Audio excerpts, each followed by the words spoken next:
Let's understand what are the sources of systematic risk. Here we are going to deal with three different sources of systematic risk. First is your market risk, second is your interest rate risk, and third is your purchasing power risk. So let's see what is market risk. Market risk says that maybe your earning remains constant or earning remains unchanged. The price of the investment actually fluctuates.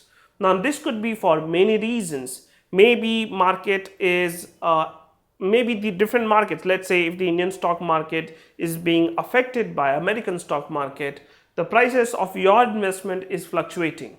That will fall under market risk. So the price of a stock may fluctuate beyond expectations within a quick span of time, even though earnings will remain the same.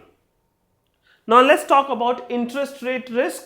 So the risk of variations in future market values and the size of income caused by fluctuations in the general level of interest rates is referred to as interest rate risk.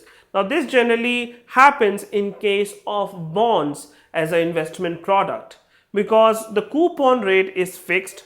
If because the coupon rate and market interest rate both are interlinked, if there is a fluctuation in market interest rate, definitely that is going to affect your coupon rate or your interest rate. That part will be known as your interest rate risk.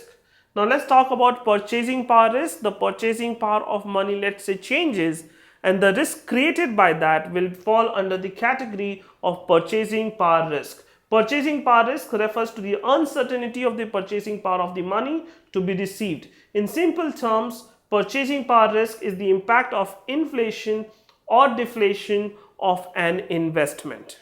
Now, since we have understood what are the different sources of systematic risk, now let's go ahead and understand what are the different sources of unsystematic risk. Remember, systematic risk cannot be controlled, they are beyond control, but unsystematic risk is within the firm and hence can be controlled to a large extent. Let's see their sources.